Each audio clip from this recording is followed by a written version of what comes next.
बिस्मिल्लाहिर्रहमानिर्रहीम, अस्सलाम वालेकुम। नूरुल आपकी खिदमत में हाजिर है। इमरान खान के लिए बड़ी मुसीबत खड़ी हो गई है और वो बड़ी मुसीबत है मुराद सईद की गिरफ्तारी। मुराद सईद इमरान खान के लिए किन मुश्किलात का बाइस बन सकते हैं ये तो मैं आपको बताऊंगा ही, लेकिन पहले मैं आपको और स्टोरीज भी सुनाऊंगा कि इमरान खान की मुलाकातें, वो मुलाकात जिसमें हाथ तो मिल रहे हैं, दिल नहीं मिल रहे, बल्कि नजरें भी नहीं मिल रही। और कुछ लोग तो मिल ही नहीं रहे इमरान खान साहब से। कुछ गायब हैं, कुछ पकड़े गए हैं, कुछ आजाद भी हैं, फिर भी नहीं मिल रहे। इमरान खान साहब इस तन्हाई का शिकार क्यों हैं? और वो आज वो जो एक सियासी खुदकुशी करने जा रहे हैं, वो जो बम को लात मारने वाली कहानी है ना, इमरान खान साहब ने साइफर पे जो तकरीर करनी है, उससे उन्हें कौन मना कर रहा है, क्यों मना कर रहा है, क्या फायदा इमरान खान का होगा और क्या नुकसान इमरान खान उससे उठा सकते हैं, ये सारी बातें। और दूसरा, इमरान खान साहब की मोहब्बत में गिरफ्तार एक बड़ा प्लेटफॉर्म, बड़ा इन द सेंस कि उसकी जरा ना शोर ज्यादा है, एक्स सर्विसमैन सोसाइटी, जी हां, वो भी इमरान खान साहब के हाथ से निकल गई है, हाईजैक हो गई है। और इल्जाम किस पे लग रहा है? जाहिर है आईएसआई पर, फौज पर लगा ले, कोई बात नहीं, वो सारा तो करते ही रहेंगे। लेकिन इससे भी पहले मैं आपको बताऊं, सबसे पहले शुरू में बताऊं कि इमरान खान साहब और अमरीकी सदर, जाहिर है वो दोनों लेवल इसी किस्म का बनता है ना, अमरीकी सदर और इमरान खान बराबर बराबर होने चाहिए, तो वो तकरीबन बराबर बराबर होते ही जा रहे हैं। इससे पहले आपको पता है कि इमरान खान साहब जिस तरह से फंस रहे हैं, वैसे ही अमरीकी सदर भी फंस चुके हैं। उन पर फर्द जुर्म लगती है, उन पर मसाइल बने हुए हैं। वो जिस तरह इमरान खान साहब साइफर केस में फंसे हुए हैं, इसी तरह से खुफिया दस्तावेजात के हवाले से अमरीकी सदर, साबिक अमरीकी सदर ट्रंप साहब भी फंसे हुए हैं। अच्छा, इमरान खान साहब अब 9 मई के वाकयात के हवाले से किसी हद तक बचे हुए थे, क्योंकि उनके पास एक बहाना था कि गिरफ्तारी उनकी हो गई थी।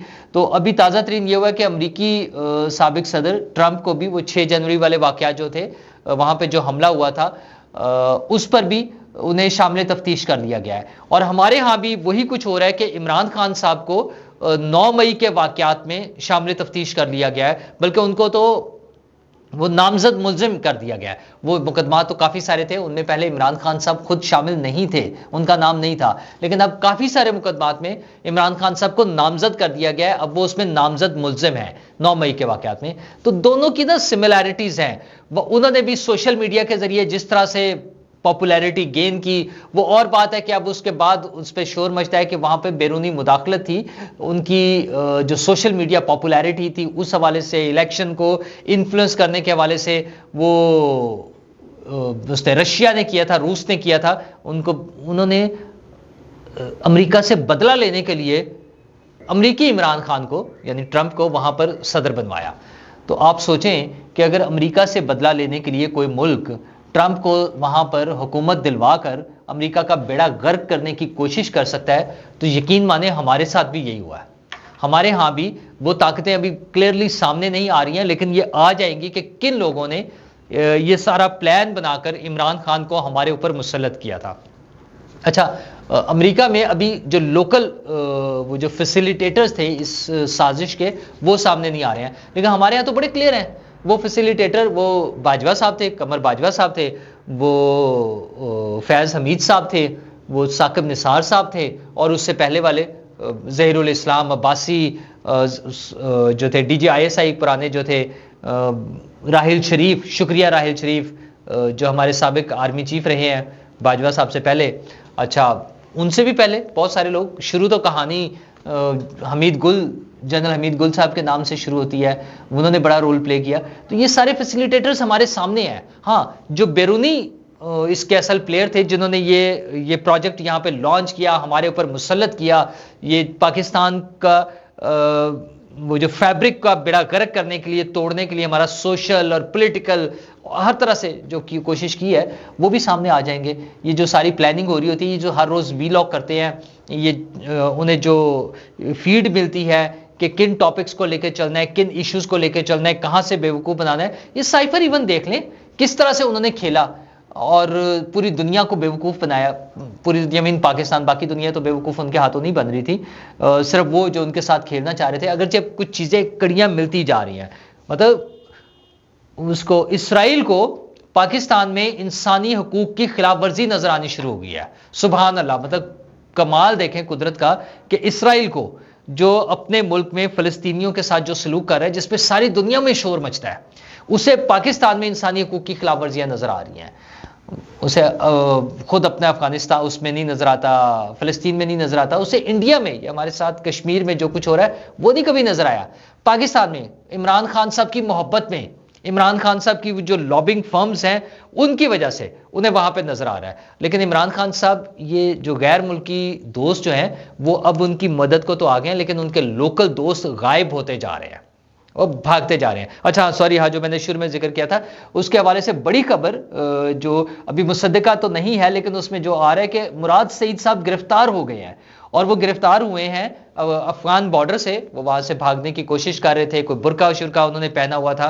ये इस्लामाबाद के कुछ सहाफ़ी ये खबर दे रहे हैं, मे बी अगले चंद घंटों में क्लियर हो जाए। सिर्फ इसमें डाउट इस वजह से कि एक आध मरतबा पहले भी इस तरह की खबर आई है कि शायद वो गिरफ्तार हो गए, लेकिन इसकी वेरिफिकेशन नहीं हो उसकी, वो गिरफ्तार नहीं हुए थे। लेकिन बहरहाल गिरफ्तार तो एक दिन होना ही है, और अगर वो पाकिस्तान में हैं और इस रूट से भागने की अगर अब कोशिश कर रहे हैं तो अब उनके लिए बचना मुश्किल है। अब मेरा ख्याल है हमारे जो भी इदारे, कंसर्न इदारे हैं, वो इसको मॉनिटर कर रहे हैं। और अगर मुराद सईद गिरफ्तार वाकई हो गए आज, तो फिर इमरान खान साहब के लिए सबसे बड़ी बुरी खबर होगी, क्योंकि मुराद सईद साहब के पास बहुत सारे राज मौजूद हैं। इवन अरशद शरीफ के कत्ल के हवाले से वो जो लैपटॉप और वो चीज़ें हैं वो मुराद सईद के पास हैं। और ये तो एक केस है मर्डर का जो अरशद शरीफ का है, बहुत सारी चीज़ें और भी ऐसी होंगी जिनकी वजह से इमरान खान साहब फंसेंगे।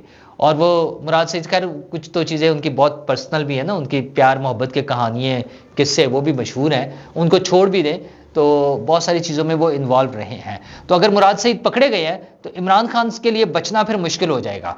इससे पहले आज़म खान ने जो कुछ कर दिया है, उनके हवाले से बयानात दे दिए हैं साइफर के हवाले से, उसमें भी इमरान खान साहब फंस चुके हुए हैं। और आज उन्होंने एक तकरीर भी करनी है। अभी मैं जब ये तकरीबन 7:30 बजे रिकॉर्ड करवा रहा हूँ, तो तकरीबन 1.5 से 2 घंटे बाद यानी 9 बजे के बाद वो किसी वक्त अपना व्लॉग करेंगे। मुमकिन है मेरा व्लॉग आने के बाद वो व्लॉग आए। तो उन्होंने तकरीर करनी है और उन्होंने साइफर के हवाले से कोई इंकशाफात करने हैं। उनका ख्याल है कि वो बड़ी बड़ी बातें बता देंगे। अच्छा, बड़ी बातें क्या होंगी जी? उन्होंने फौज पर इल्ज़ाम लगाना है, ISI पर इल्ज़ाम लगाना है, जनरल बाजवा को दोबारा करना है। अच्छा, वो फैज़ हमीद का नाम नहीं लेते, उस वक्त के ISI चीफ जो उनके अपने दौर के हैं, उनका नाम ही नहीं लेते कि उन्हें भी किसी चीज़ में लेकर आना है। हालांकि आप यकीन माने, जिस दिन फैज़ हमीद ने असल बातें बता दी, उसके बाद उन्होंने उन्हें भी गद्दार ही डिक्लेयर करना है। होना यही कुछ है। लेकिन बार आज उन्होंने कुछ उन पे डालेंगे, कुछ PDM पे डाल देंगे, मोहसिन नकवी पे डाल देंगे, अच्छा मोहसिन बेग पे भी डाल देंगे। वो तो अगर उन्हें डाउट हुआ ना कि वो प्राइम मिनिस्टर बन सकते हैं, उन्होंने उन पे भी डाल देना है। ये कोई उनके लिए मसला नहीं है। लेकिन उनके दोस्त उन्हें इस खुदकुशी से बचाना चाह रहे हैं, क्योंकि वो जितना ज्यादा इस टॉपिक पर बोलेंगे वो उतना इसमें फंसते जाएंगे।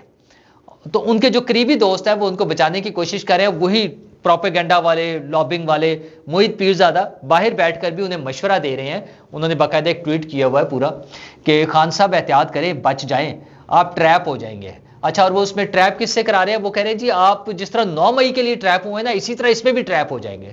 ओ भाई, 9 मई खुद उनका प्लान किया हुआ था। आप सब ने मिलके वहां से जो प्रोपेगेंडा किया, जो लोगों में नफरत पैदा की, जो लोगों को उकसाया, जो लोगों को तैयार किया कि फौज के खिलाफ लड़ना है, फौज की इंस्टॉलेशंस पे हमला करना है, फौजियों के खिलाफ बकवास करनी है, ये सारी चीजें आप सब ने मिलके की हुई हैं।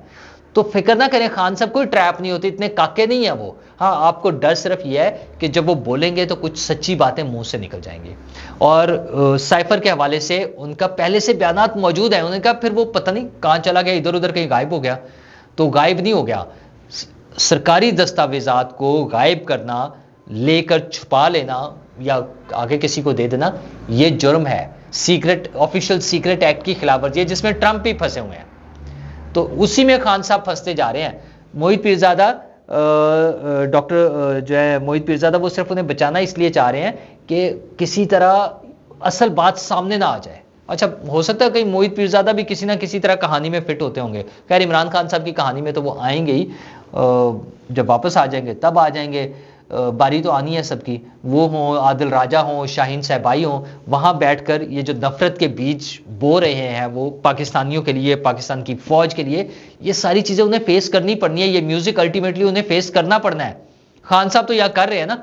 और आज जो मजेदार सीन था वो अदालत में था, खान साहब बैठे हुए थे और दहशतगर्दी का केस है, दोनों की पेशी थी, खान साहब की भी, असद उमर की भी। असद उमर आए हैं, उन्होंने बड़ा ऊपर से करके हाथ मिलाया है। खान साहब ने हाथ तो मिला लिया लेकिन देखना तक गवारा नहीं किया, मतलब ना दिल मिला, ना आंखें मिली, ना नजरें चार हुई।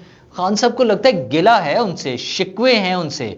एक तरफ तो खान साहब कहते हैं कि मेरे लोगों को जबरदस्ती मजबूर करके तोड़ा जा रहा है, मुझसे अलग किया जा रहा है। दूसरी तरफ उनसे बात नहीं करना चाहते। भाई अगर उन्होंने जबरदस्ती तोड़ा है, मजबूर करके तोड़ा है, तो आप बात करें उनसे, आप तो अप्रिशिएट करें कि यार चले जितने दिन आपने मेरा साथ दिया, मजबूर हो गए तो कोई बात नहीं, मजबूरी किसी की भी हो सकती है। खान साहब अभी तो आपके अपने घर से ऐसी बातें निकलेंगी जो लोग आपको, अपने लोग छोड़कर जाएंगे, फिर आप क्या करेंगे, किस किस से हाथ मिलाने से इनकार करेंगे।